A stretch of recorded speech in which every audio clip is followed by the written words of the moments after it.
Hello everybody and welcome to DRL TV. I am your host James Pandoff. With me as always is Taylor Butchie Benjamin, and tonight special guest Ben Izinger. How are you doing tonight, guys? I'm doing really good, James. Really exciting. A little bit of road course racing we'll have tonight around this 2.46 mile Canadian Tire Motorsports Park. 50 laps around here. It's going to be really interesting to see which guys can keep it on the track. And Ben, you won this race a year ago from the pole. What do you think is the key to success here? Yeah, this track you just have to be really consistent, I think. You can't really overdrive a lot of the corners. You just kind of have to be careful and be really cautious about it. But at the same time, you have to attack it enough that you can keep speed throughout the track. So it's going to be interesting who can keep it on the track and who can keep it. Right now, Adam Faree in the 29 on the pole, about 4/10 faster than anybody else that's gone. On board with PJ O'Leary right now as he's attempting his qualifying lap. We got about 5 minutes left of qualifying. Looking at practice times, who do you guys think might have the best shot at winning tonight? Well, I mean, O'Leary, he was the fastest in practice, and if it wasn't for him missing last week at Bristol, he would have been going for 3 in a row. So the last 2 races that he's entered, he's won. So I think he's got a good chance tonight. As he is here beginning his first lap, we see him get a little loose off of turn 1. We're going to see a lot of that, especially down in these S's. Ben, what do you think is the most trickiest part of this track? I'd say down the hill on both the left-handers there. So I guess turn 2 and turn 5, turn 4. The truck tends to get a little bit loose, a little bit wobbly when there's less downforce on it, and then when you're hard braking into that 180, that's pretty. Yeah, this corner right here, I think is a really key part of the track, and I think we're going to see a lot of carnage down in this portion of the racetrack. Yeah, as you all know, we have road course caution rules, so generally speaking, there will not be a full course yellow unless there's a giant pileup. So if you see a truck spin, we're going to be going green unless, like I said, it involves 3 or more trucks. So these guys are basically going to be racing green flag conditions until the end. So it's definitely an endurance race, one must think. See what kind of time PJ puts up here. Ran a 119 in practice. Temperature's a little bit warmer. Runs a 120. That puts him 6th in the grid right now. Yeah, he did have that bobble there. Not surprising that he did lose a little bit of time, but we'll see if he's able to make it up for his second time. Who else do we have on track? See Daniel Holloway getting ready to complete his first lap. Daniel Holloway in 26, looking for a knife run here as we're heading closer to the playoffs. Looks like he might have gone off the track on his first lap as he didn't get a time registered. Yeah, I'll have to agree with that as he's heading down the S's now. 2.5 minutes. He's got another one. Yeah, that's going to hurt him for the qualifying. He's going to be starting in the back. We'll see what he's able to do to get through the field.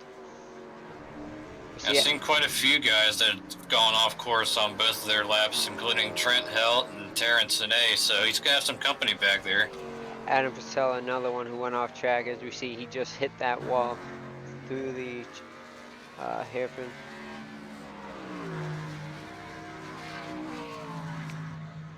Let's see who else is on track.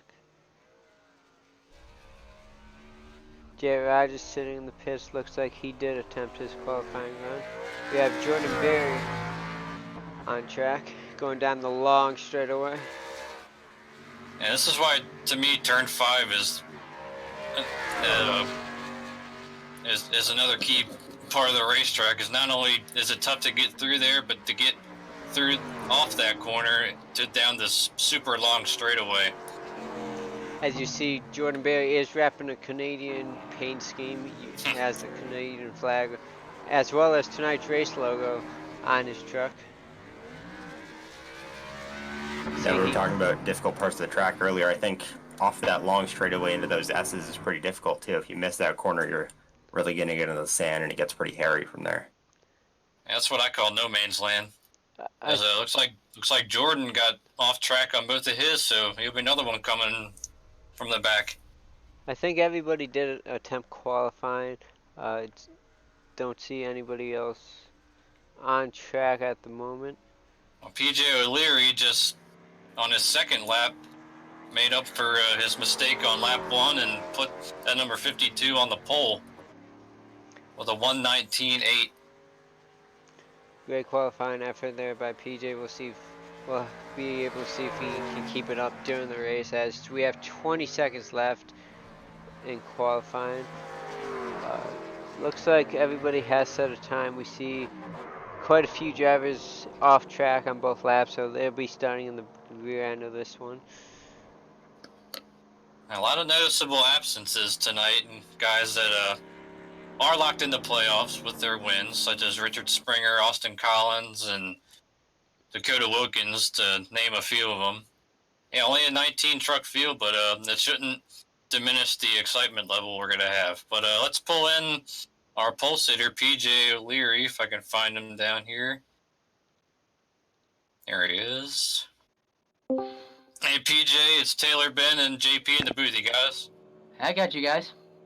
Well, the last 2 races that you've run, you won. You skipped last week at Bristol, but you back up your solid practice time with the pole run here at Motorsport. What do you think's the key tonight, and as far as staying on the track, and what else is the key tonight? Try to keep the truck clean. I mean, that's obviously. I'll be honest. I've never been great at this road course racing game, but I've definitely had a lot of training throughout this past week, running with my teammates and running the track alone, and practice is paying off for sure. So we'll see what we got for him tonight. I feel like an idiot that I missed Bristol last week. It's my home track too, so I hated it. It's what happens when you oversleep and you're too tired, and I didn't even have my truck ready for that time either. So I'm so mad at myself that I missed that track. But we're back this week, and hopefully we can go for 3 in a row. Yeah, we've all been there, but as we got about 35 seconds before you're gonna roll off, what do you think? Have you thought about? Do you think it's gonna be a one-stop race? It might be. It just it depends. I mean, we can short pit and save gas. I don't know. I've never been very good at this pit stop and strategy stuff, but we'll see if we can try to figure things out tonight. Yeah, I know. It's bad. Well, we got a little bit of a surprise, so we'll let you get to it. This was actually a standing start. I wasn't aware of that. Oh boy, this ought to be interesting. Well, we're gonna do this F1 style. Here we go. It looks like race control threw the caution, so we can have a proper restart. That was a mistake on the man who. Terrence Ane's truck is all torn up in the front. What in the world just happened? That's a good question. Oh, well, looks like a lot of guys stacked up from about halfway through the pack, and Sine ran into the back of Trent Helt. Oh, we'll let you go, PJ. It's starting early. All right, guys. Thank you. That got interesting fast. Yeah, I'm gonna have to talk to the guy who set up the session about that one. That was not supposed to happen.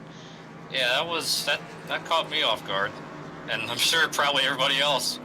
But it's a tough break for Terrence Sine. Cody Gatsky also with some pretty heavy front end damage and smoke out the back of that truck.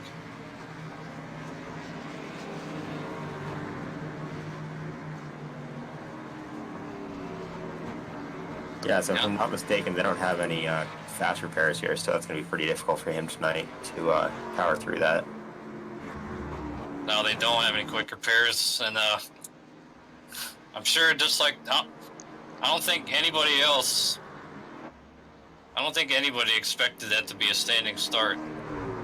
Yeah, that was interesting. Yeah, I was kind of wondering why the pace car wasn't up on the grid and why everybody was like aligned that way, but now we know. Speaking of the pace car, it's a pretty cool looking Porsche that's leading the field.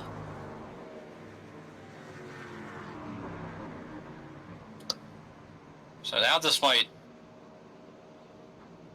throw some guys a little bit of a curve as far as maybe trying to conserve fuel, and maybe that might change the lap they pit on. Possibly. Yeah, so if it's anything the same as last year, it should be about, I think it was about 32 laps of fuel last year you get on a tank, so For maybe those, some guys will come in here and then try to save from there, but... All right, now everybody is stopped on the track waiting for the pace car to yep, catch pace them. car just went by. You saw him on your screen there.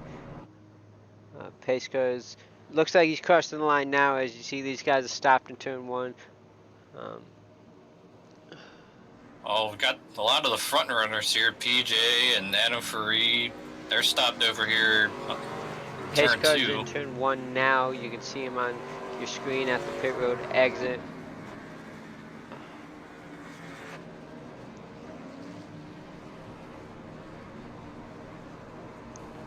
Oh my gosh, we got guys running in the back of each other trying to check up for this pace car. Dustin Eichert. He got off course coming around turn 2 there and spun into Adam Faree.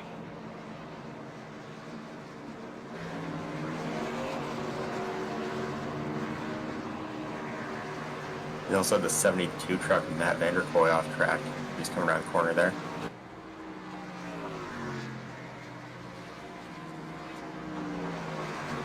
This truck looks clean, but the 7 and the 29, they both took some pretty heavy damage there.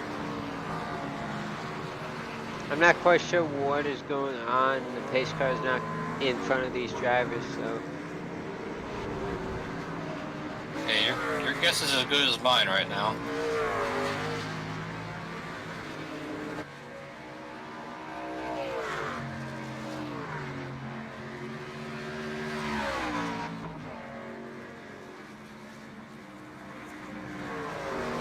Well, we've had a lot of goofy stuff happen this year, but this might be one of the that might top the list.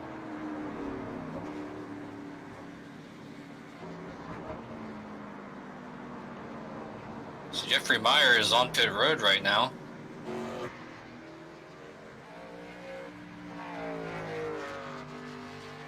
I am really confused right now. Taylor, can you find out what exactly is going on in race chat? I'm gonna try to get some clarification here. Maybe we can see if maybe I can get David Wright in here, our race control. He's talking on the radio right now. As soon as he gets off, I'll pull him in.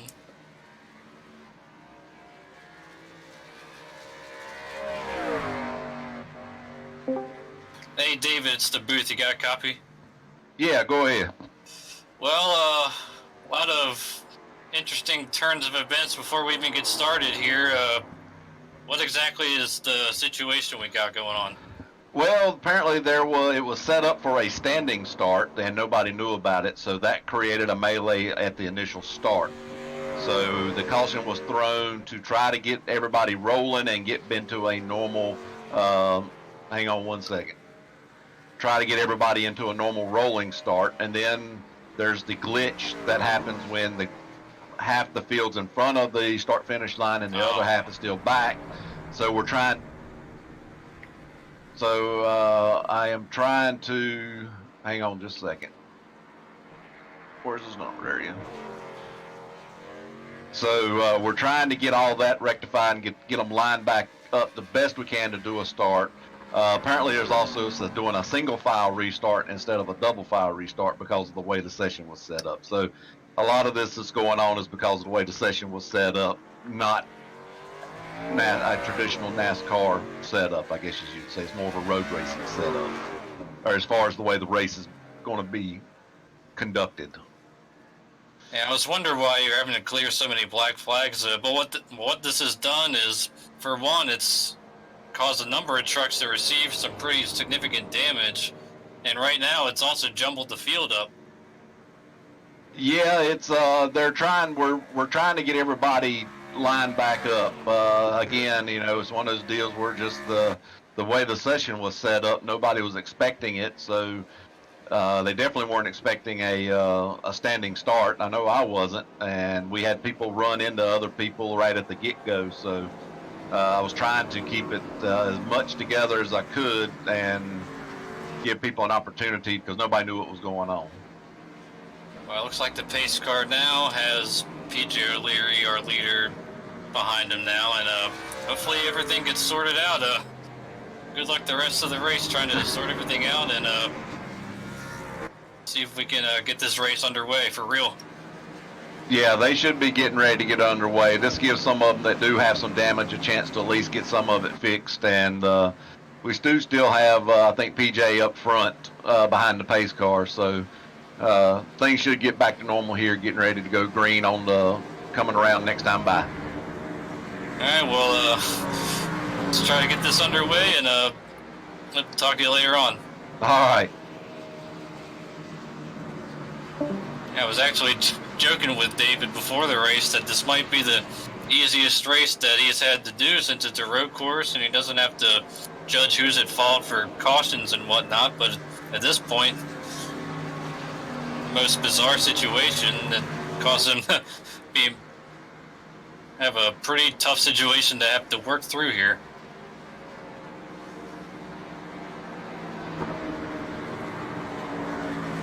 Jeffrey Meyer has made a second pit stop.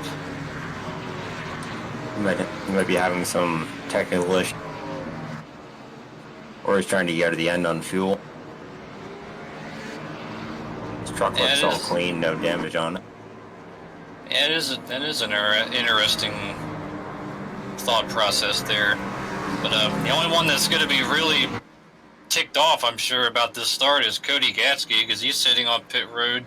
As I saw, his truck was smoking heavily as he came into the pits, and he's 2 laps down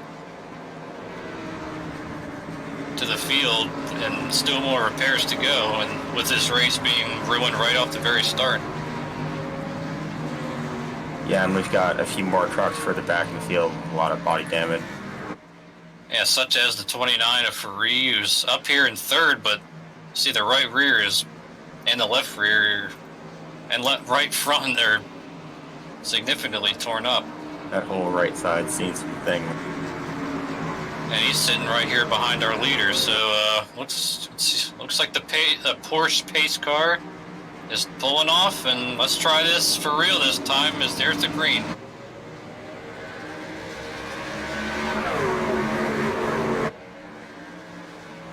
Hopefully the single file restart will help spread the field out and we won't have any major incidences, and we'll see how these 45 laps go as PJ O'Leary's off to a nice lead at the moment. Adam Free's up in second, Corey Sherman third, fourth is Steven Sims, and Marvin Wingfield rounds out the top 5. I mean, I guess if there are any positives to this, that's other than just a few extra laps that they don't have to run, but that it is a single file restart. Maybe we can get this field spread out. Oh, Marvin Wingfield going around up towards turn 5. Doesn't get hit, gets off into the grass, but he's gonna have to wait for the whole field to get by here. And he goes from 5th to way back in the pack. I believe that was your dark horse there, James. Telling me before we came on the air, could this perhaps be the night Marvin Wingfield finally gets that first Truck Series win? But he's got his work cut out if he's going to get that tonight. Yeah, watching the replay, that was exactly what I was talking about before the race. Coming down that hill, you just get a little bit loose sometimes. It looks like these drivers are really going to have to be careful how much speed they're carrying over those hills to make sure their trucks doesn't break. Yeah, fortunately, well, Steven Sims was heads up and was able to miss him, and fortunately there's enough runoff area that he was able to spin out of the way and not get hit by anyone else coming up the hill there. As we see Jeffrey Meyer, who started in 3rd, currently in 10th, he's chasing down the 57 of Jordan Berry. And Jared Rogers in front of Jordan Berry, another one of these trucks back here with some pretty heavy damage.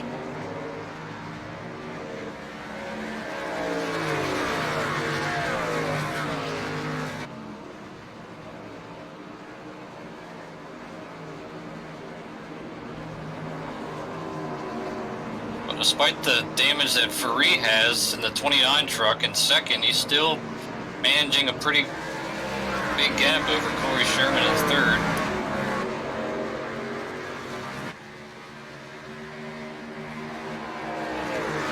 Yeah, that damage doesn't look to slow them down any. Still looks pretty smooth, at least coming through these corners that we've been watching them. He's just a couple tenths off the pace of PJ O'Leary, a leader, so. Casey Drake has moved his way into the top 5, although his right front has seen some punishment.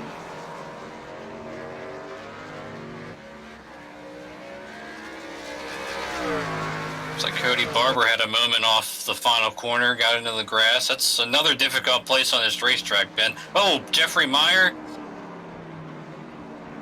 misses the tire barrier, but he's gonna get crossed up. And Dustin Eichert behind him went off at the exact same point on the racetrack over there in turn 2, that left-hander. I was starting to say before that took place that the last corner, turn 10, this could be a very difficult place to keep from spinning the rear tires in low gear. Able to save it.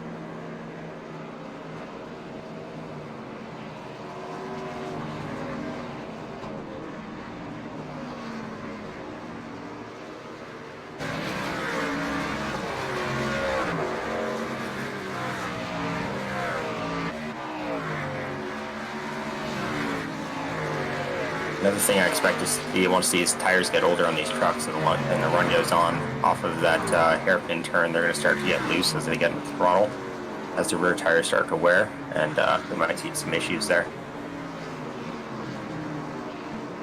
That's what I'm going to be looking for too, as we see David Lindahl in 6th, a pretty clean truck.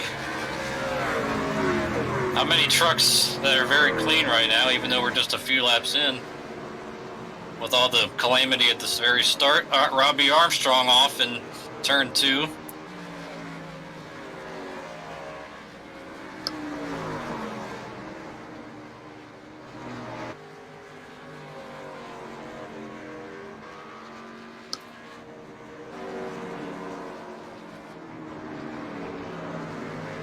Now, we apologize, folks, if we're having some technical difficulties.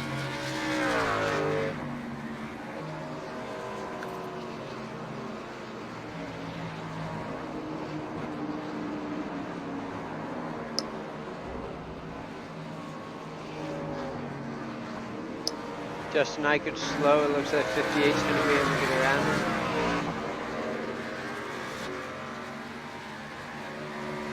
Yeah, it's back in 13th place. Yeah, that 7 truck has seen better days. He was the one that collided with Adam Ferrari under the caution flag.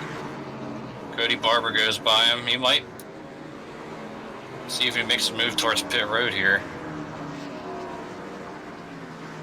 And he's staying out.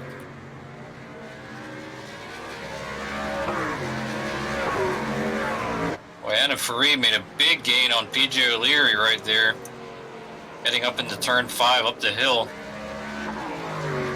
Saw PJ blink out for a minute. I'm interested to see that with all that damage he has, he's not falling off a whole lot. Yeah, I would expect like this part of the track to really be detrimental to him with that damage and that straightaway speed, but it does look like he's reeling him in slowly but surely. Looking at this lap time, it looks like PJ was Ferrari was about a half second faster that lap. Yeah, I was gonna say PJ was about a half second slower. You were right. It looks like Adam Ferrari is gaining on him. Damage and all, I should say.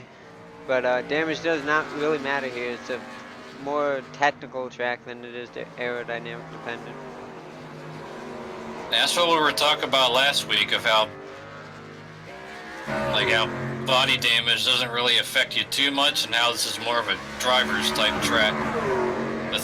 I mean, you still have to rely on aerodynamics a little bit, like everywhere else, but not as much as you would at other tracks like Michigan or Auto Club or, you know, those kind of bigger tracks. It's more in the driver's hands. Especially in these trucks, though, right? Like, they don't carry a whole lot of speed compared to cup cars per se. So, and especially with rely these on new, air. especially with the new trucks that they've got now, the Chevy Silverados in particular, with the RPMs a little bit different. Yeah, and I noticed earlier in the week when I was texting in these Chevys, they had a little bit more front grip than they did, and they were really, you could drive them into the corner a lot more. So I'm interested to see if that maybe changes the tire wear a little bit throughout the run. As you see Jeffrey Meyer chasing down Harvey Armstrong, that'll be for the 10th position. Well, that lap PJ was about 2/10 quicker than Ferrari.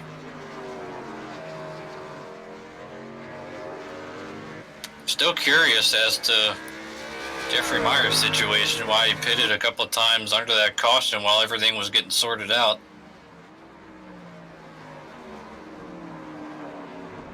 He's got a little bit of right front damage from when he hit the wall there. His little excursion through the grass.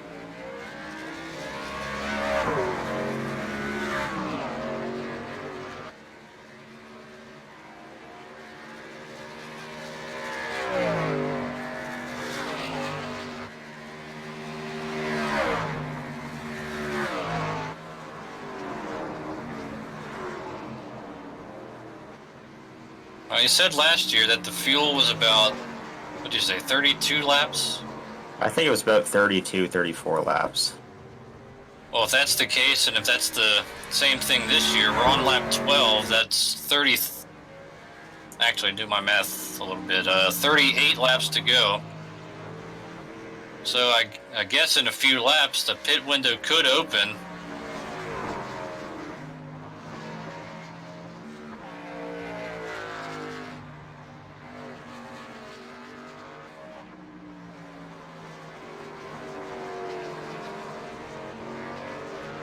Marvin Wingfield's made a nice recovery. He's still in 6th place after that spin. Just off the restart. He's still 30 seconds behind the leader, but still in a pretty solid position. He is still running competitive lap times. He did fall off a little bit, but now he seems to be a little bit closer to the leader's lap time, so we'll see if he can maybe make some. I see Steven Sims is closing in on Corey Sherman for that 3rd spot.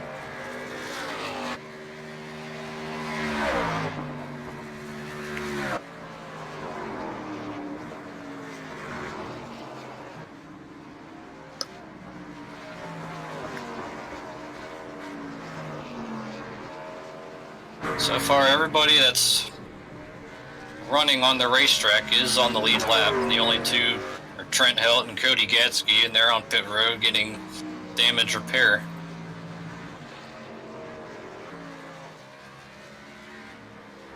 So Leary stretches it out by about 7/10 that time on Ferrari.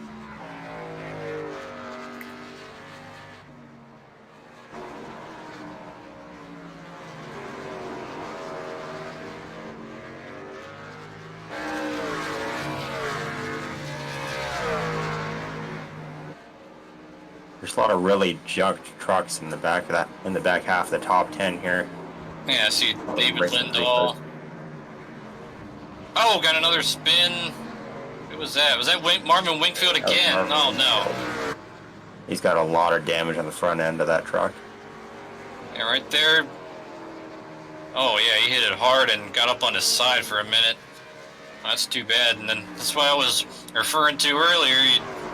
That's a really tough corner to mash down the gas, and because you're only in 2nd gear through there, and you're turning to the right, so that's a difficult corner to negotiate. And he's definitely gonna have some power issues after that hit. He's might even have some radiator issues. That's a pretty big blow to the. Yeah, that's going to be enough to probably ruin his night, I would imagine. That's behind Amanda Purcell and Terrence and Egg are closing in. The truck sounds bad.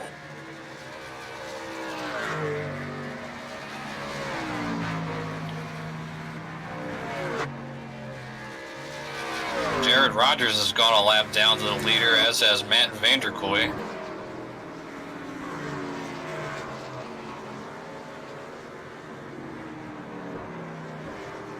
Oh, Cody Barber way off the pace on the backstretch there.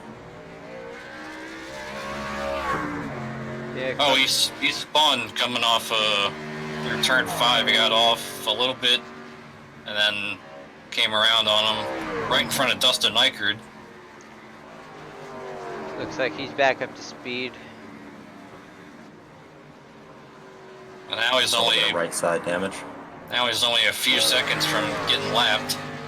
Going up to Jordan Berry, who's trying to get around the 26 of Daniel Holloway. That'll be for 6th place. They go through the hairpin-ish turn, going down the long straightaway now. Of course, these are two of the... Oh, Casey Drake off the track coming through turn 9.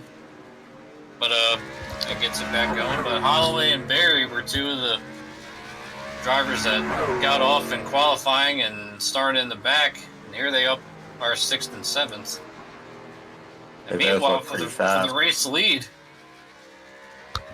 O'Leary's got Adam Faree filling up his mirror.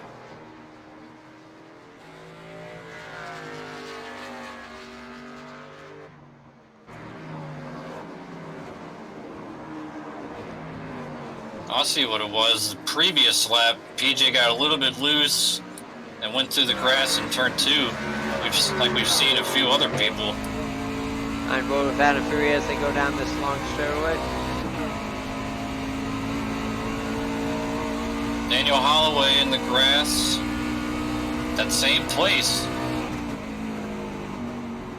And behind him, Jordan Berry followed him through that corner in the grass. But Aaron Leary's, as we see Cody Barber and Dustin Eichard. Eichard makes it to pit road. Barber, I think, just moved aside to let the leaders go. We saw PJ get pretty loose off of the last turn there. There's a lot of bumps through that corner, so it can really upset the back end of that truck if you get into the gas too early. Yeah, it looks like he doesn't have quite the amount of rear grip that he did earlier. And we're on lap 17, so if you pit here, that'd be 33 laps to go.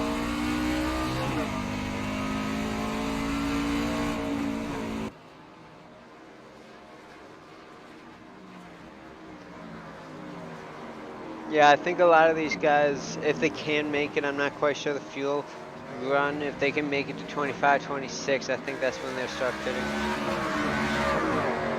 Yeah, it would be kind of... I mean, I guess it would be the easiest thing to do would just be to split it in half, but you never know what these drivers might have up their sleeve as far as strategy. Yeah, and as far as tires go, I mean, there's not a massive fall off, but if you're within a second of someone and you pit maybe a lap or two before them, you could probably make the pass on them. So might be looking to see Adam Faree make a short pit on this run. We'll see. Yeah, right now, I mean, it looks as if, not trying to call any shots too early here, but unless there's a major mistake by either one of these two up front, it looks like this is the main battle for who's going to win this race. They've opened up over a 10-second lead over Corey Sherman. Oh, Steven Sims almost did what Marvin Wingfield did.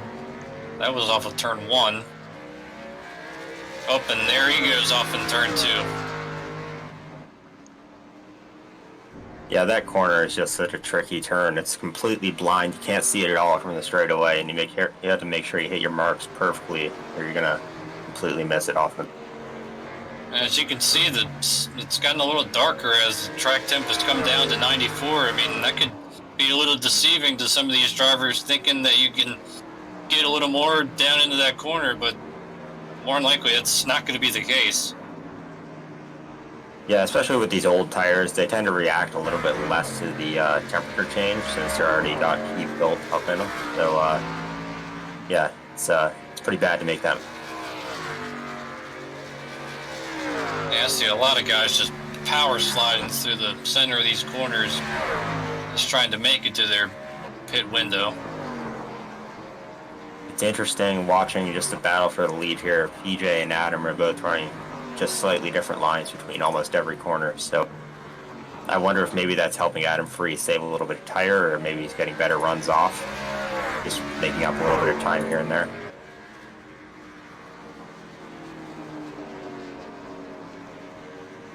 He's about a lane closer to the bottom there through that corner.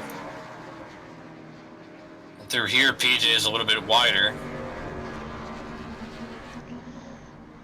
Car in the grass, I believe that was Barber. Oh, Yes, it was Cody Barber in the grass. Jet Rogers able to get around. Looks like you might have had a little bit of problem with the wall there. It's got a lot of right side. that's the same place again, turn 2. I mean, I don't know how many people have gone off, but probably can count them on 2 hands at this point.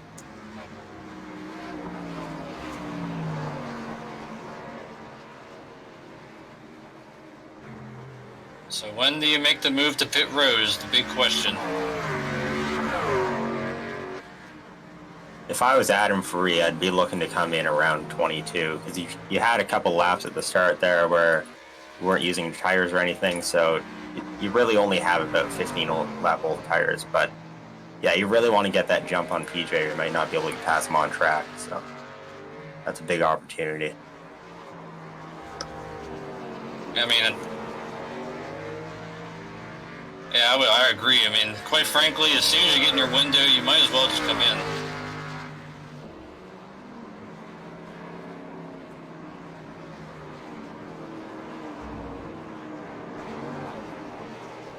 So coming up on a couple trucks to put them a lap down. Adam Purcell. Casey Drake off in turn 2, and I saw Jarrett Rogers parked over there, spun. That corner is taking its toll. Casey Drake's truck's looking a little bit more like a modified than it is a truck. Yeah, that right front in particular, you can see just how tore up it is. Might scare the M&Ms right off that thing. He seems still a little bit of speed in that truck, so see if he can make something of it still. He's got a 20-second lead to 6th place behind him, Daniel Holloway.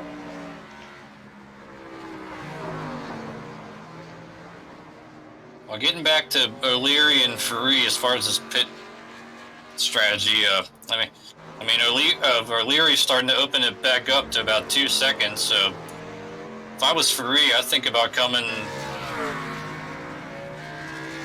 probably maybe this time or next time. Definitely want to try to beat him on the pit road if you can. Looks like PJ has a little bit of right side damage. I can tell if that's just a little bit of lag. I saw him disappear. Yeah, I've seen him blink a couple of times. Looks like no takers at the moment. We'll see if Adam Oh, Free God. comes in. What was this? Terrence 30 Sine. truck. Blown up on the last stretch. Oh, he hit it hard coming off turn 5 there. Yeah, he's smoking very badly. And PJ O'Leary passes Marvin Wingfield to put him a lap. And down, that makes it just 11, actually, make that 10 trucks on the lead lap. And here comes Wingfield on the pit road. Yeah, last year, I believe there was 6 on the lead lap. Gap between second and third was 26 laps, or 26 seconds or so. Yeah, It seems like Wingfield that's down really the just road. the way it goes at this track. It was definitely a 2-horse race last year between yourself and Spencer Tart. As O'Leary laps past Adam Purcell. Second time he's lapping him now. A battle back here for 8th position, Jeffrey Meyer and Jordan Berry.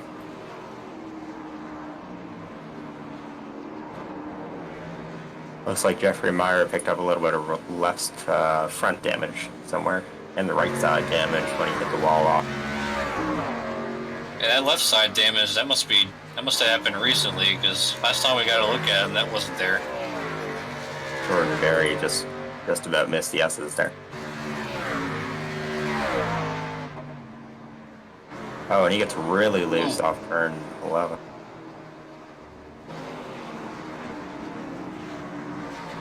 Let's see, BJ and Adam both stay out one more lap.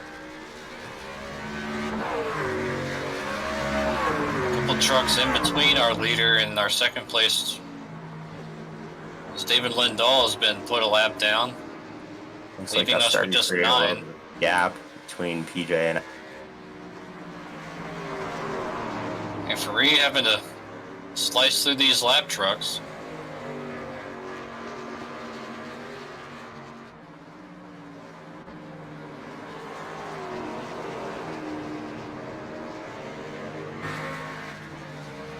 Jordan Berry getting really loose. Oh, Give Casey that, Drake. turn. Another one, that's turn 8 or so.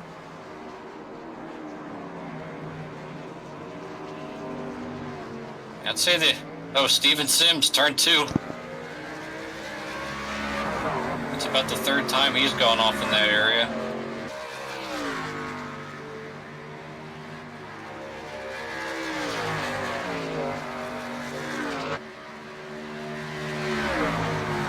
Well, the incident points are piling up in a hurry.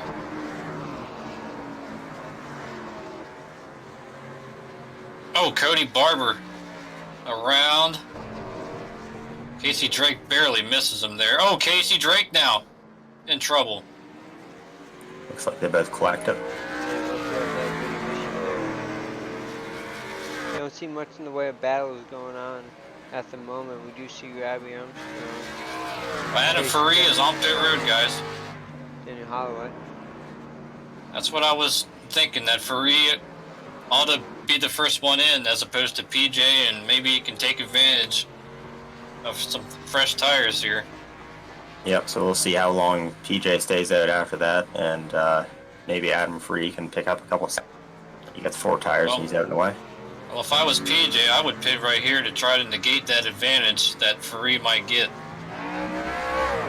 Yeah, that was one mistake I made last year. I stayed out about 3 laps after Spencer, and he leapfrogged. Farid is back on the track. PJ looks like he's keeping his lap times pretty low, though. His fastest lap time at 1:20.324, and his last lap time is a 1:20.84. So he's definitely not falling off a lot.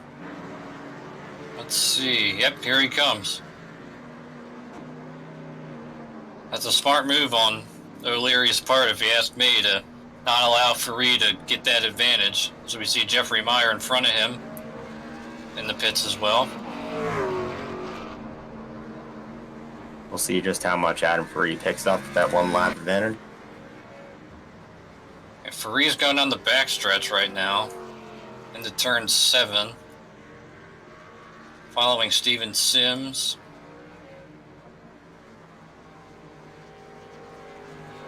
Corey Sherman goes by and will pick up the lead. I think Adam Free's going to pass PJ here. Can be close. PJ's down and away, down there at the exit of pit road.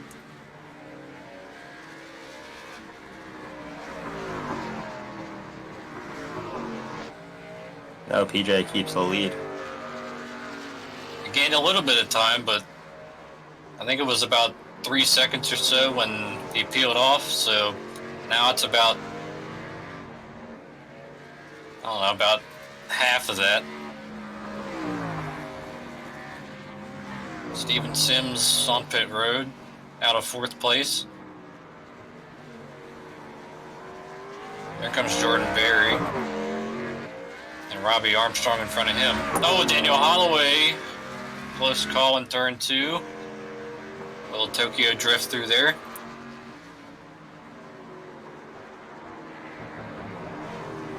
He misses the next corner almost. Manages to keep on track. I don't believe that he's been to pit road yet. Well, Sherman's going to stay out one more lap and make sure he gets that bonus point. I would expect him to be in shortly.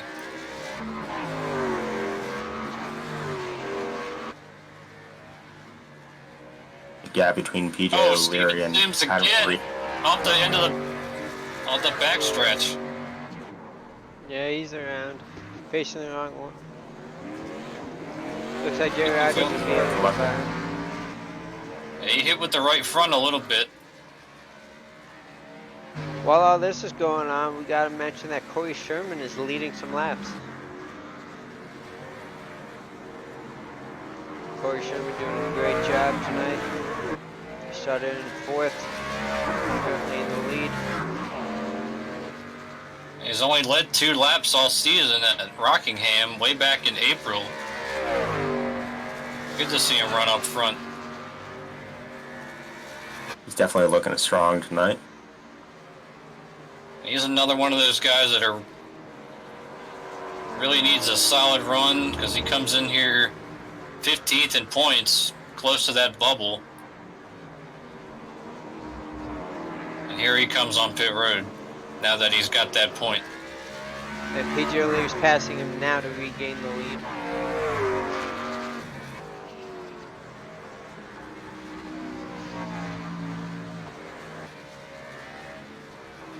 So right now the advantage that O'Leary had, he's starting to stretch it back out on Ferrari. It's about a little less than 6 seconds.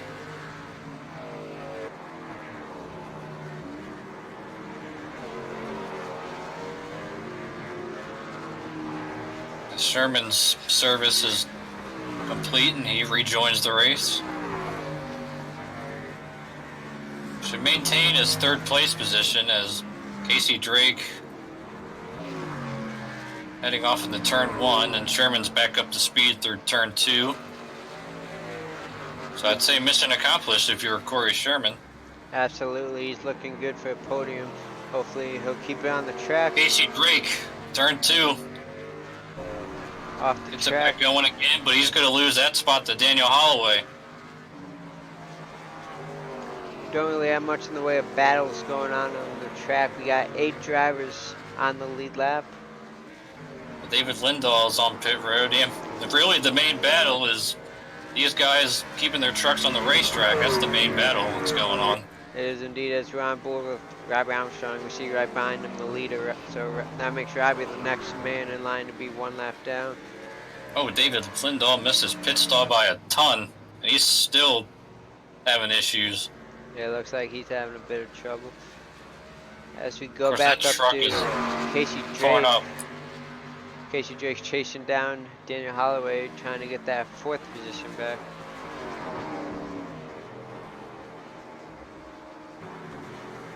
He misses the bottom line of the S's there again.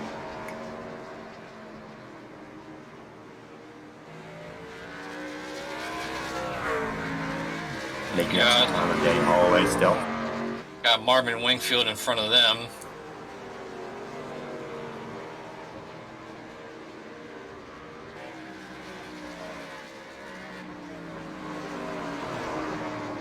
Yeah, Leary's lead is about 6.8 seconds, so despite Ferrari pitting first, PJ's definitely opened up a gap on him. yeah, he's down into the 1:19 second brackets. Hey, that's as fast as... Oh, right in front of him, Robbie Armstrong. Wow. Up into the grass goes Robbie. Well, that was a hair-raising moment for our leader. Looks like the 3 truck will collect it and get back on track right in front of the 2nd place driver, Adam Ferrari.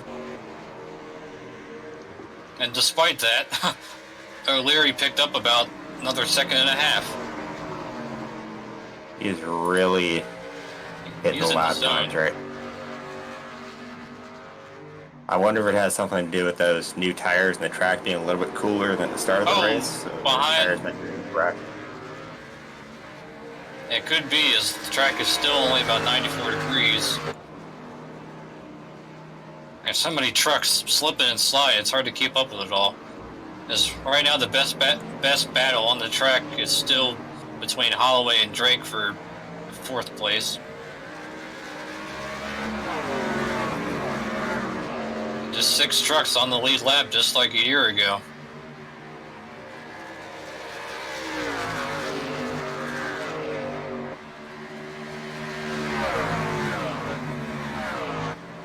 Wingfield's on pit road. See Casey Drake getting a little bit off track again. And Holloway's got a run on him. Going down into turn 5. Let's see how Holloway negotiates this. Not quite close enough. We'll stay on board with these two, as this looks to be the closest battle we have at the moment. PJ O'Leary off to about a 9-second lead over Adam Ferrari. Oh, O'Leary's in the grass in turn 2. Oh, behind him, Farid goes off the racetrack as well, and he's spun. A lot more of a time lost for Adam Ferrari than PJ O'Leary, but he's still well ahead of Corey Sherman.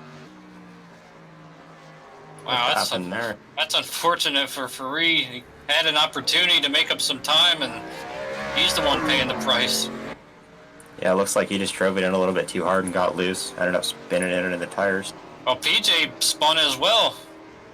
He got loose enough that he actually went all the way around.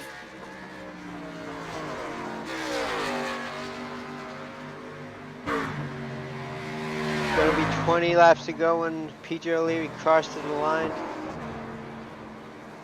What a bullet that O'Leary dodged right there, because that could have been catastrophic for him, and ends up being even worse for Farid. Looks like Matt Vanderpool's on pit road. Man, it's amazing how turn 2 has been the primary trouble spot. It really is a difficult corner, though. There's not a lot of grip, and if you don't hit the apex just right at the bottom of the corner, you're not gonna make. A lot of these guys don't have a lot of practice on this track. I assume they're gonna have a lot of trouble. In that sequence of events through the spins, O'Leary gained 6 seconds. So that's a big time missed Looks like opportunity Daniel for Adam Holloway Farid. is coming to pit lane. Hey, he is. Have you pitted yet? I actually don't believe so. Doesn't look like he did. Going, looking through his It looks like Casey laps here. Drake is the only other driver who has yet to pit. Casey Drake currently up to 4th. So you'll have to come in the next couple laps to get fuel. He gets really loose off turn 3. I'd say he comes this time, knowing that Holloway just came in. Yeah, I would Given think the so. condition that is of how his truck is handling. Steve Sims off track again off turn 2. Looks like he'll keep it straight. That's about the. I don't want to guess exactly, but he's been off in that particular spot a lot. As Holloway gets put a lap down by our leader. Oh, Cody Barber in front of them. No harm, no foul. PJ O'Leary's just putting on a clinic right now. I mean, right now he's just praying that these guys just keep it straight while if they're right in front of him. PJ O'Leary able to get around Jared Rogers. Casey Drake has now pitted. Yeah, that's what I would have done if I was Casey there. See where he comes out in relation to Holloway. Looks like Drake had a little trouble getting pointed correctly in his pit box. Looks like Daniel Holloway was most likely make a pass on him here as he comes up to the front. And just that one lap and also just that one little mistake in the pits. Yeah, he's definitely going to pass him here. That's the difficulty of both here and at Watkins Glen as well, having the pit on the right side as compared to the left side. really easy to miss your mark. Yeah, we even had some problems last night at Road America. Yeah, that's right, the same boxes. situation.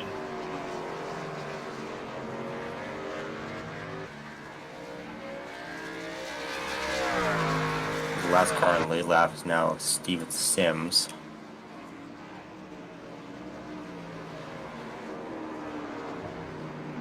And with Drake going a lap down following that pit stop, that'll only leave 4 trucks on the lead lap.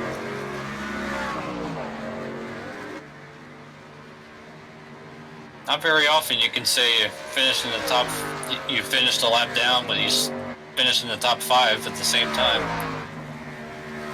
That might be more of an accomplishment than winning the race.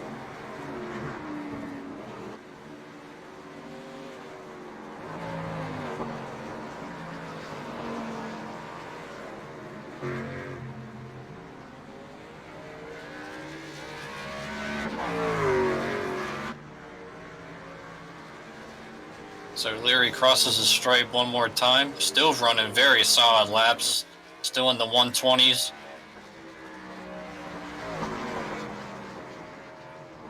Yeah, I see Adam Free's lap times have dropped way off. He's 1:21.7. There, Leary keeps beating it by about a half second to a second each lap.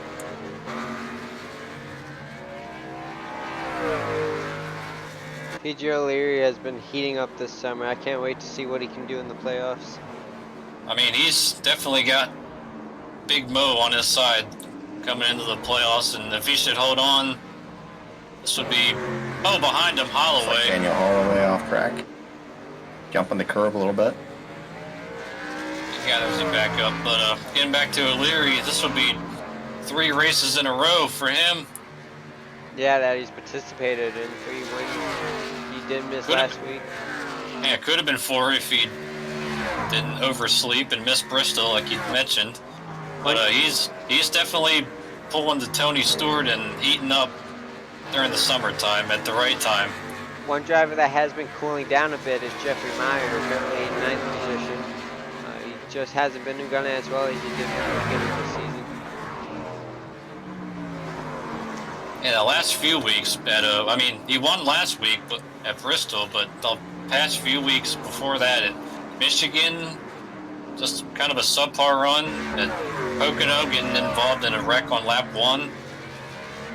And plus skipping Eldora entirely, so And even though he's got the point lead and more than likely will win the regular season championship, he's got, I wonder how concerned he might be going into the playoffs. I know, although at the same time, his favorite racetrack is the first race of the schedule in the playoffs, Las Vegas. Yeah, and looking at the standings real quick, we do see Jeffrey Meyer is the points leader. He has 4 wins on the year. PJ O'Leary looking to capture his 3rd win, currently with 2. Richard Springer and Adam Perry both also have 2 wins. Daniel Holloway, Dakota Wilkins, and Austin Collins all with 1 win. You see right there in 13th, Casey Drake. If he participates in all the remaining races, he will be in with the 80% participation.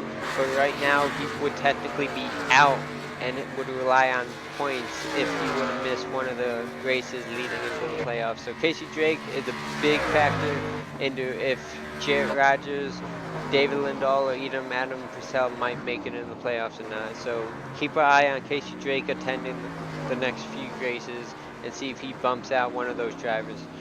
I mean, quite frankly, it's simple for Casey to just make sure you're free on Wednesday night and show up, and he'll be in the playoffs. But yeah, that would be interesting if he were to miss a race, and that could pump somebody in that we weren't really expecting. And for PJ, if he should hold on for this victory, he'd be the second driver with, well, the first driver with 3 wins besides Jeffrey Myers, so that would really boost, it'd be a really big boost going into the playoffs with those bonus points.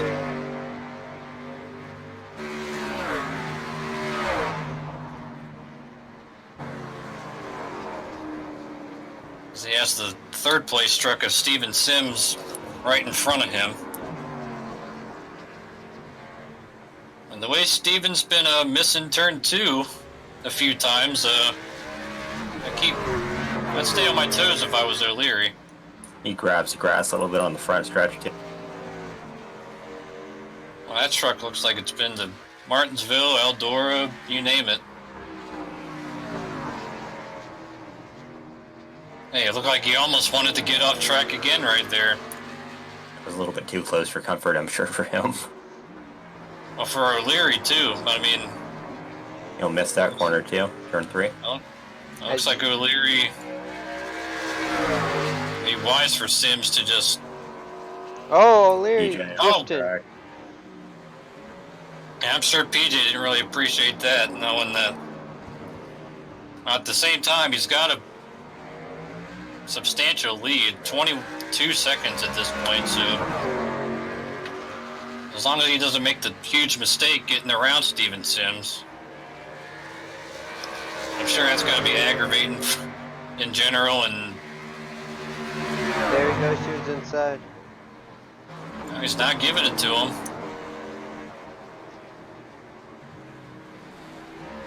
Steven Sims is the last driver on the lead lap, so technically he is able to fight for the position. Oh, he hits the curb pretty hard right but there, he is and making Leary, it difficult. Leary's got the inside to this next corner here in turn 1, but Sims still not giving it up. like O'Leary got sideways. Looks like I mean, he got loose in the middle of that corner, hitting the curb. I mean, that's got to really be breaking PJ's rhythm. But right now, the big thing that he's got going for him right now is even being still stuck behind Steven Sims, he still ran 0.3 faster than Adam Faree on that particular lap.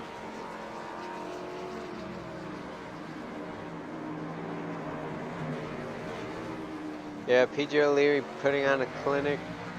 If he gets around Steven Sims, that will leave 3 drivers on the lead lap.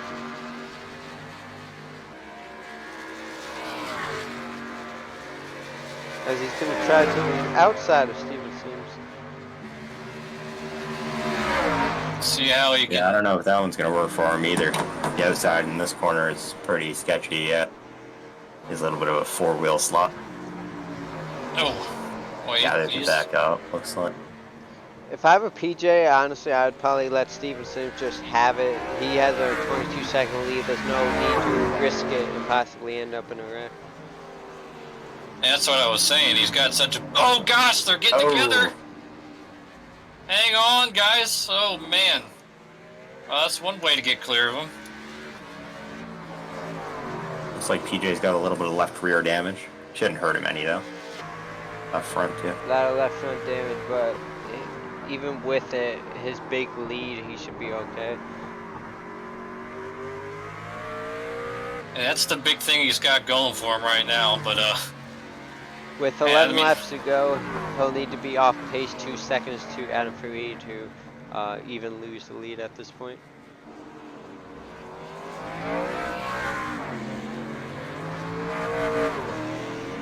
I mean, like we saw earlier, a few laps ago, like nothing is automatic. Casey Drake looking to get around Daniel Holloway. That'll be for the 5th position.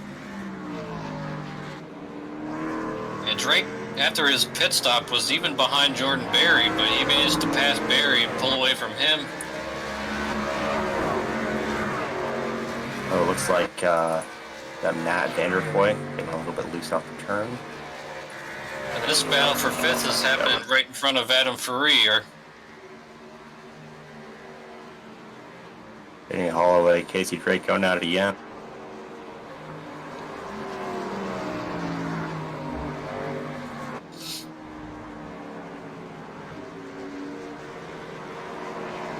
So here's Leary coming up on David Lindahl in the 88.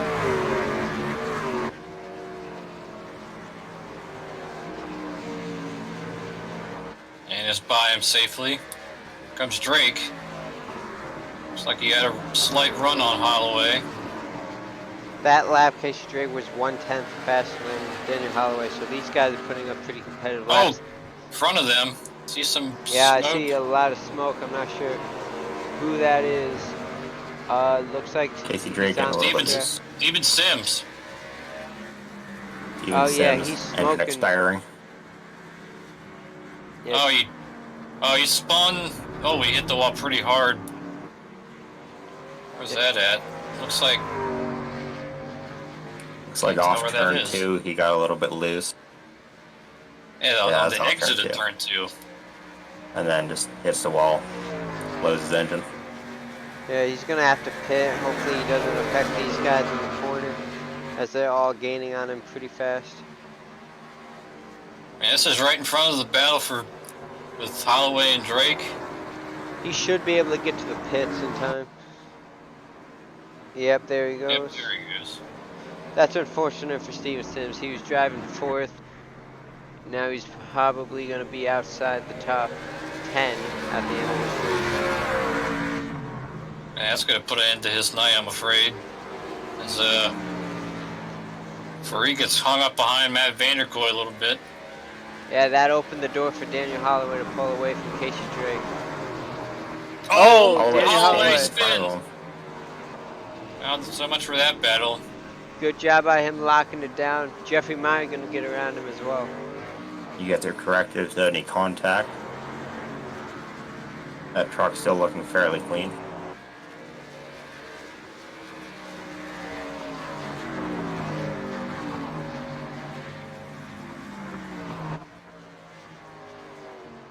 What this has put Jeffrey Meyer up into the top 5.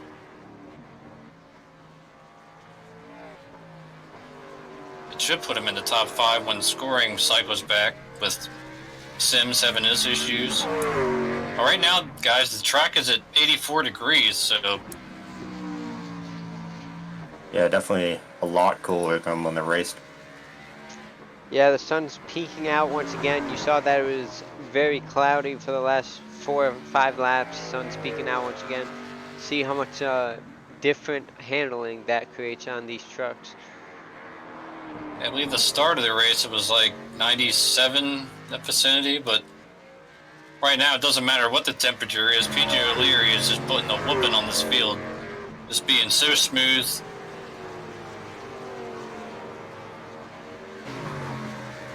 And he's well on his way. I'm not giving it to him, but I mean, he's definitely got he's had the truck to beat all night. Now it's just all about bringing it home these last 8 laps. I'm happy to give it to him at this point. 26 seconds. I don't think you could lose that in 8 laps if you wrecked 5. Yeah, that's And he definitely 3 will not seconds a wreck lap. 5 times.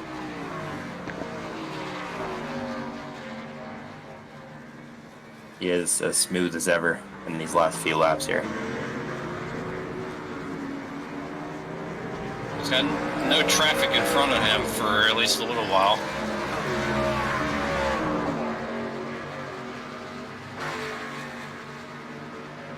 And the next truck on the track is Adam Purcell, and he's in turn 5, so he's got nothing to worry about in his windshield.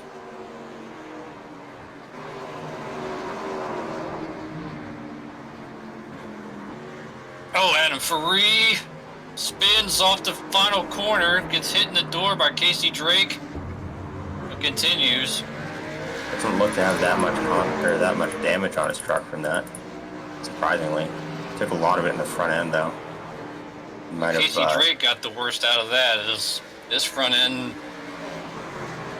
is even more torn up than it was. And looks how like he about might have behind him? injured Adam Farid's suspension a little bit in the front end. That front axle looks a little bit to the chasm.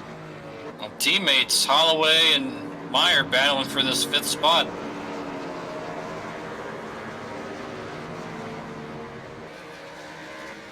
And now that Casey Drake has the damage that he has, maybe they could run him down as well.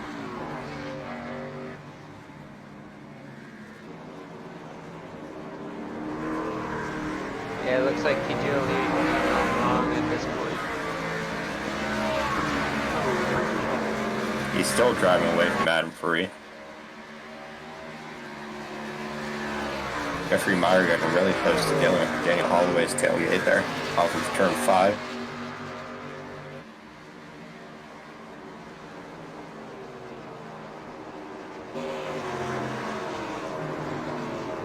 course, this battle is surrounding our second place truck of Ferrari, so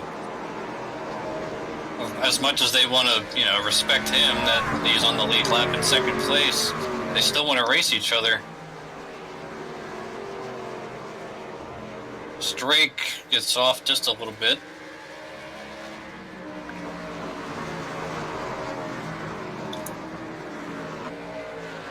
Gotta hand it to Corey Sherman too, back here in third place. Pretty clean truck. I guess it's a good thing on road courses if you don't get talked about, because more than likely that means you're not really getting yourself in trouble.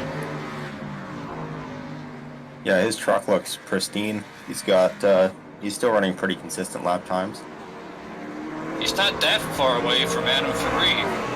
Only about 8 seconds or so. So if Ferrari has another slip, he could take advantage, as O'Leary down into turn 2 with 6 laps to go now. Coming up on Cody Barber.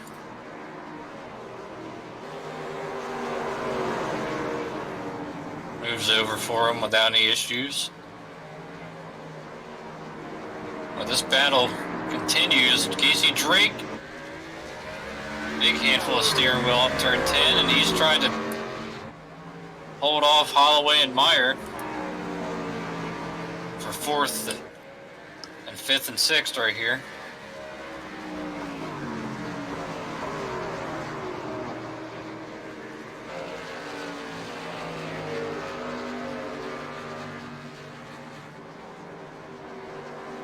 Looks like Casey Drake gets a little bit loose into turn 3.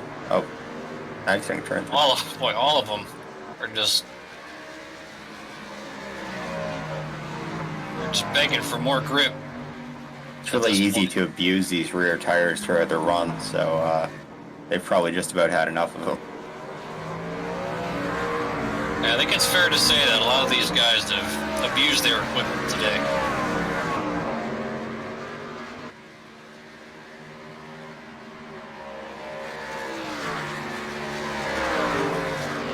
Danny Holloway pulls out, makes a pass on Casey Drake.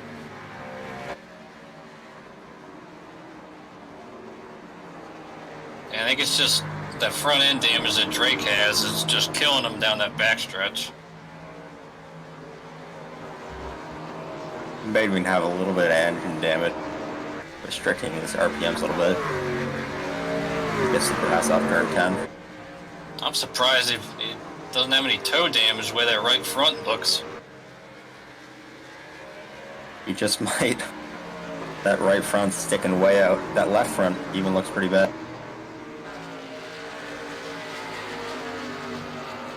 Yeah, I would assume, I would have to think that he's not running up to full power, though. He still does look pretty fast through these turns, though. Should note that Steven Sims is back on the track, despite that crash and smoke earlier, in 11th position, 3 laps down. Not smoking anymore, but definitely got a lot of engine damage on the front end, yeah. That truck doesn't sound healthy. He's just limping to the finish at this point. It's too bad, given how... I mean, even though he was getting off course a lot in turn 2, he was still maintaining a 4th place. Yeah, he was definitely having a great night. Of course, he would be in the playoffs if he ran full time, but didn't quite meet the 80% participation that's required for making the chase as far as wins. Of course, he won at Iowa. 4 laps to go for PJ O'Leary. And he's got a 41-second lead on 29 truck of Adam Ferrari. We see Jeffrey Meyer closing in on Casey Drake. He's going to try to take that top 5 position away. Oh, Drake drifting it through the... He's going to make his move. Casey Drake going to block him. I think down the backstretch is where Meyer has the best shot of getting them. This Drake goes way Oh, wide off yeah, into that's- dirt. Oh, Meyer spinning. climbs the curb. Oh, It's Holloway in, great. Holloway in front of him had a problem too. Yeah, all three of these battling hard, all having issues at the same time. Oh man, don't tell me they're going to go 3 wide. Yeah, he's Casey Drake with some aerodynamic problems for sure down that straightaway. Holloway gets back by him. There goes Meyer. Oh, Meyer, wait. I thought he was going to get into the back of Holloway there, but they straightened it out. Boy, this is definitely the most exciting thing that's going on out here on the racetrack at the moment. Meyer was all the way back in 10th on the start of this restart with the caution flag we had, and he's all the way up to taking a look at 4th place. So great recovery by him, and he's looking for a solid finish. These 3 trucks nose to tail down the front stretch and through turn. They're pushing the limits on each other, that's for sure. Meanwhile, PJ O'Leary rounds turn number Casey 10, Drake two off the laps to track. go with Casey Drake. That's going to open the door for Jeffrey Meyer to focus solely on Daniel Holloway. 2 laps to go for our leader, PJ O'Leary. Oh, Holloway spins. Holloway spinning. Keeps it off the wall, backs it onto the track. He drops to 6th place. See Cody Barber had to slow up. I'm sorry, that's... Is he off the pace? Cody Barber's way off the pace now. I know Cody Barber, he's just letting these guys go. He's 10 laps down at the moment. Yeah, he had to Looks slow like up he's got there. some really bad engine damage. And, oh, he spins. Oh, Cody Barber spins into the S's. Wow, jumps the curve. Cody Barber having a wild lap. As we focus back on There. PJ O'Leary coming down the long straightaway, he's going to be ready to take the final lap. 45-second lead, he can basically coast it around here. You can just push out. You can get out of the truck and push it across the line. At this point, oh gosh, as we see Vanderkoy, the close call there in front of our leader, and here he comes to take the white flag. No real battle going on, so we're going to stay here with PJ O'Leary on this final lap. PJ just been so smooth all night, especially in this final run here. After pit stops, he got those new tires. He's just been really fast, still running really fast lap. I mean, he's still in the 121 range. He's just so consistent, though. Looking at all his lap times, they're within a nobody second else. of each other almost. Nobody else is even close to what he's running right now. And with half a lap to go and just 2 more lap trucks to negotiate, he's going to pick up win number 3, and for him, in 3 in a row.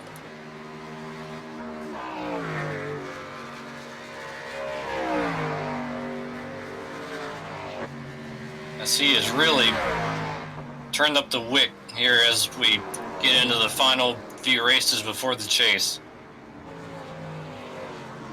Through the S's clean. One more corner, and PJ O'Leary is going to take the checker flag and win at Motorsport. Of course, he had to make it interesting, right? Of course. Didn't hurt a thing, as Ferrari, it's going to be a long time before we get 2nd place across the line here. At least 45 seconds. And Ferrari's going on the backstretch. Sherman's going into turn 5, and those are going to be the only 3 trucks that finish on the lead lap.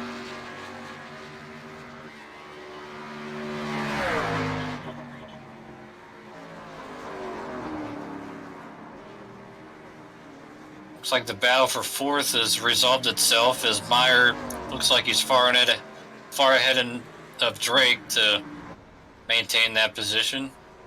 Just now, out of Ferrari's personal line. Man, that's it.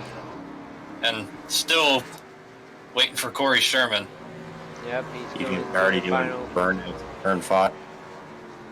Couple corners for Corey Sherman. He's going to cross the line and finish on the podium. A great run there for Corey Sherman. We're going to take a look at PJ O'Leary, our winner. And in dominating fashion tonight.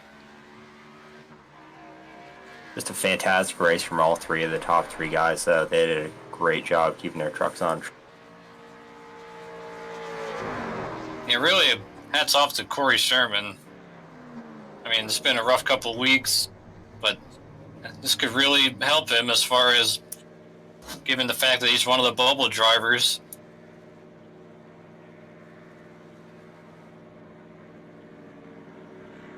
I believe he might move ahead of Jordan Berry in points. If I looked at that correctly, that Berry was 5 points ahead of him coming into the night. Let's see if we can pull in PJ O'Leary for his interview. And you know he's going to be ecstatic like he always is once he, as he always wins. Hey PJ, you got a copy? Yes, I do. Well, 3 in a row, pal.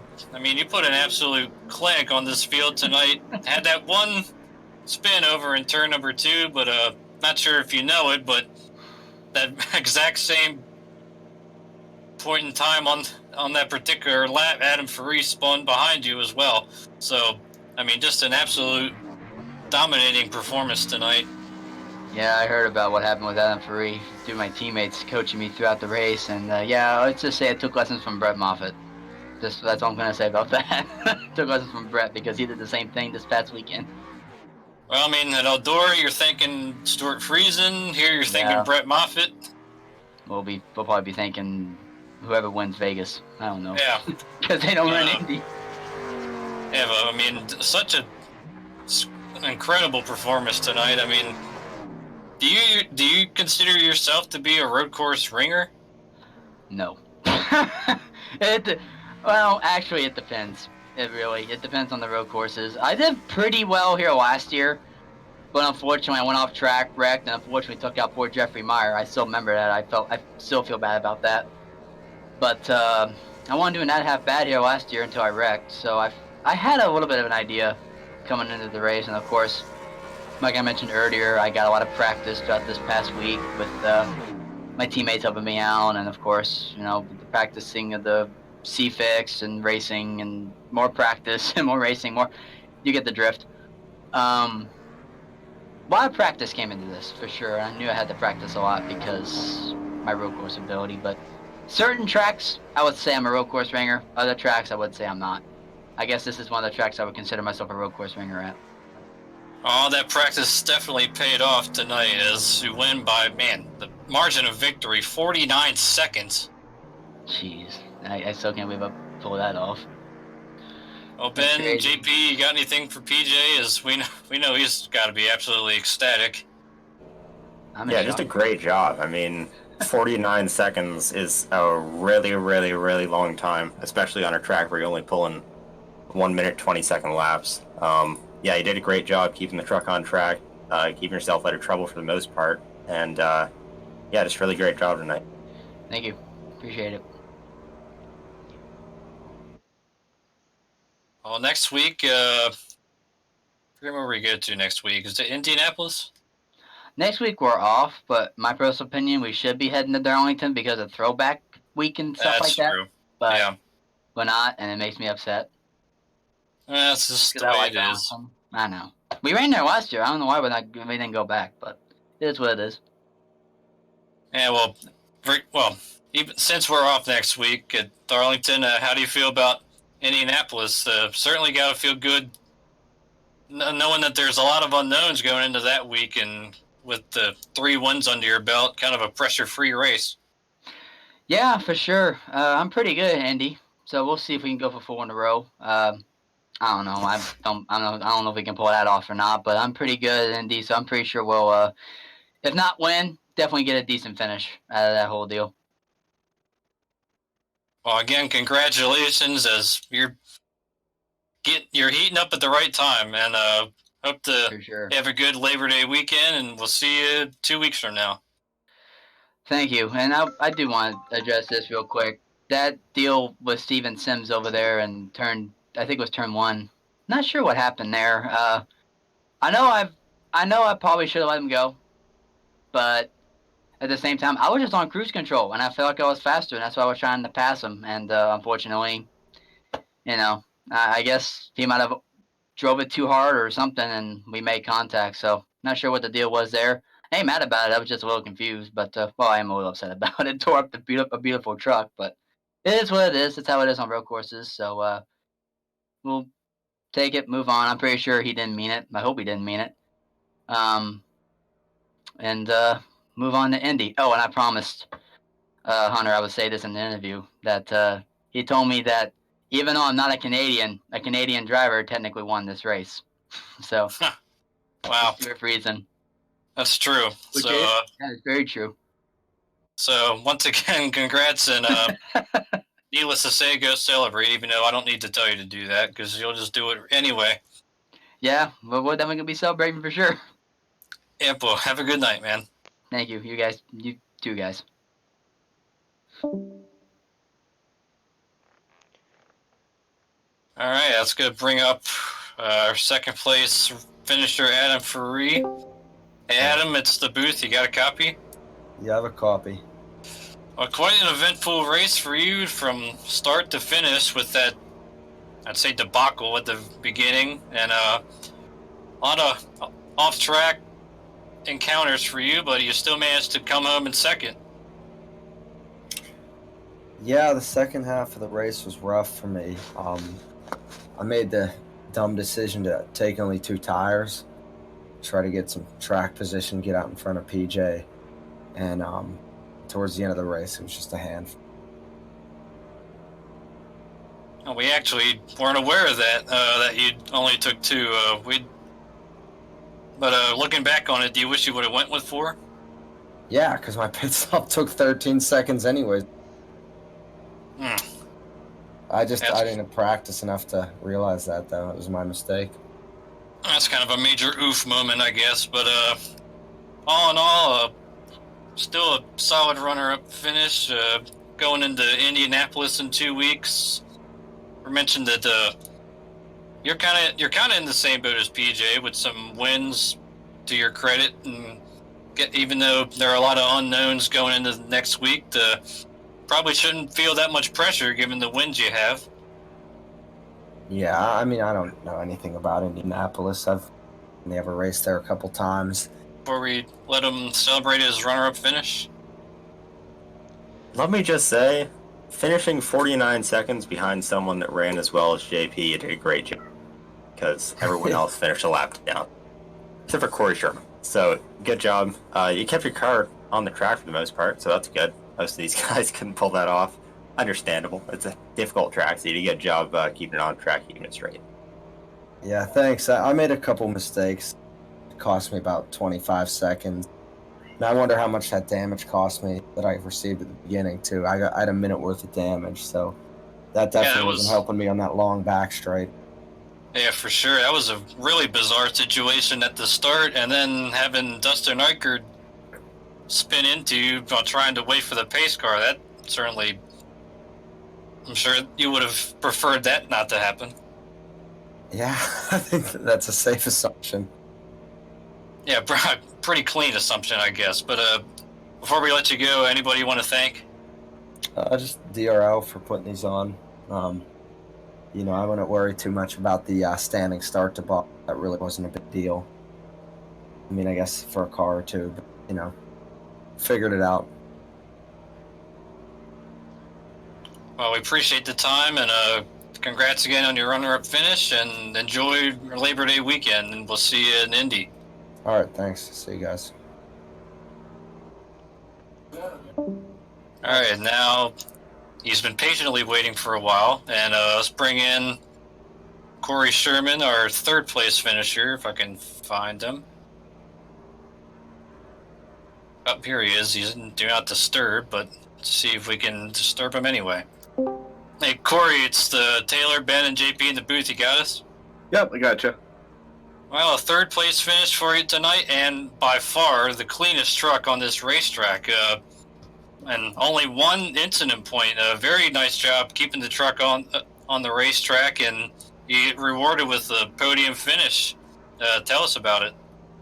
Yeah, that was my goal going into this race. I actually started practicing this track 'cause I'm usually awful at road courses. I started practicing right before Bristol, and I knew it wasn't going to be the fastest car out here tonight. PJ and Adam were a lot faster than me, but I knew if I just kept my car clean and ran consistent laps that I should finish pretty good. Well, you certainly did that. Not very often you can say that you finished third and you were the last truck on the lead lap and you were 1 minute and 9 seconds behind the leader. Yeah, I saw that. I was hoping he wasn't going to catch me.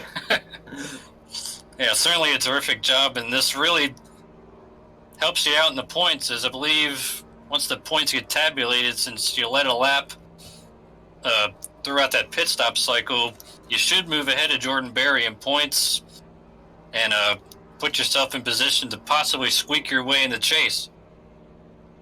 Yeah, that's why I stayed out that extra lap to get that bonus point, because I knew it's going to be close when it comes down to the playoffs. It's certainly going to be interesting, and it would really be cool for you to make it. Be honest, JP, Ben, got anything for Corey? You did a fantastic job tonight. Your truck was like completely clean at the end of that race, and that was just awesome. You kept it on track the whole time. You were really smooth, and even though you weren't maybe the fastest truck out here, you were definitely the smoothest. So you did. Well, thanks for that. Yeah, the only time I went off track is one of the lap cars must have blinked or something. It flew up in the air and scared me, so I pulled over a little bit. I guess I hate to be the devil's advocate, but I guess it would have been nice to get those bonus points for a 0x. Yeah. Yeah, but still, all in all, a terrific night for you, and a spotless truck. That's certainly a solid accomplishment. Nothing to be ashamed of there. Got anybody you want to give a shout out to before we let you go? Yeah, I'll give a shout out to my parents and any of my buddies that are checking out the broadcast. You guys do a great job in the broadcast, and you guys for putting on the league. It's one of my favorite leagues I'm in. Well, we appreciate the kind words, man, and have a good Labor Day weekend. And actually, I meant to say, since we're off next week, we have 2 weeks to prepare for Indianapolis. I can't remember. Did you run the Blazing Pedals Indy Truck League?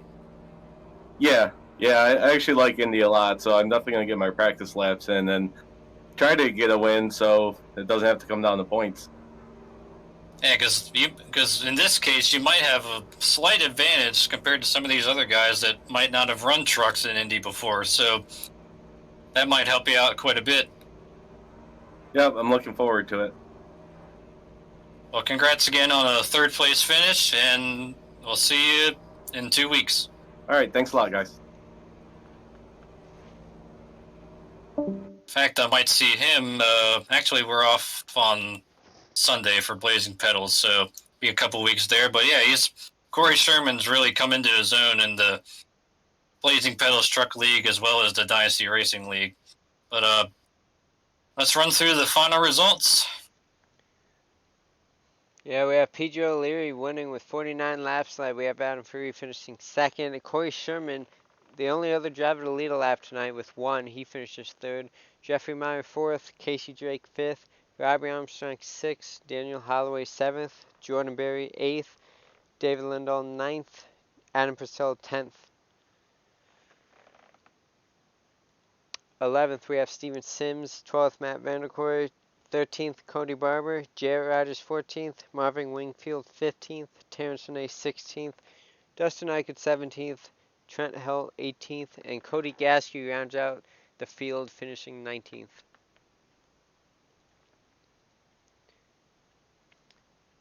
Taking a look at the next race for the Dynasty Racing League Truck Series, we go to Indianapolis on Wednesday, September 11th at 9:30 p.m. Eastern Time for 150 miles on that 2.5 mile track. That is 60 laps. The next broadcast on Dynasty Racing League TV will be the DRL iRacing Cup Series at Darlington for Throwback Weekend. That's the Darlington 250 on Monday, September 2nd, 9:30 p.m. Eastern Time. Be sure to tune in and check out all the old throwback paint schemes we will have shown off. Yeah, that's gonna be a lot of fun, and certainly looking forward to that one.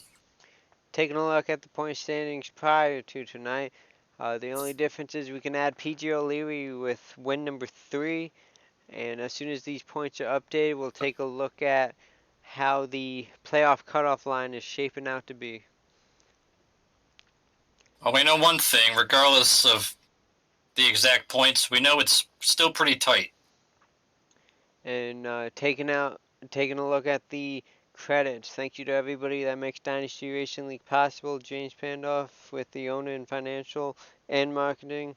Thank you to Martin Wenzel and Jordan Gonzalez for graphics and technical support. Thank you to all the broadcasters, David Warborn Jr., Taylor Butcher Benjamin, Martin Wenzel, Getty Buckner, James Pandoff, Ryan Branch, who did the Cup Series earlier this year, and all the special guests we've had recently, including Ben Izenga, who joined us tonight. Thank you to race controllers Martin Wenzel, Getty Buckner, James Pandoff, Robbie Armstrong, Dakota Wilkins, Ryan Hasgard, Jeremy Hebel, Richard Springer, and Eric Weatherholtz. Thank you to all the admins of Dynasty Racing League, James Pandoff, Getty Buckner, Martin Wenzel, Ryan Branch, and David Wellborn Jr. Well, guys, what an eventful night we had at Canadian Tire Motorsports Park. Taylor, what were your thoughts on it? Yeah, eventful to say the least. A bizarre beginning to the race, but luckily everything got sorted out, and what a night for PJ O'Leary to dominate the way he did, just as smooth as ever. Did have that one spin over in turn 2, but came out of it and certainly proved that he was worthy of his 3rd win of the season. That was. I mean, he looked like Ben Izenga from a year ago. You're making me blush, Taylor. Well, I mean, that's what happens when you pull in such a dominant performance. What were your thoughts tonight, Benton? Well, I didn't expect to see a win by that margin. That was kind of crazy. But yeah, it was definitely more chaotic than I expected. These guys were really sliding all over the track and all that. But yeah, I think the trucks handled a little bit differently from last year, so it made it a little bit more interesting. And then on top of that, these drivers were really close to each other, so it was definitely some good racing. Alright, guys, well, I think that's going to wrap it up here on DRL TV. Congrats again to PJ O'Leary on his dominant win. We'll see you guys on Monday for the Cup Series race at Darlington. Have a great night, everyone.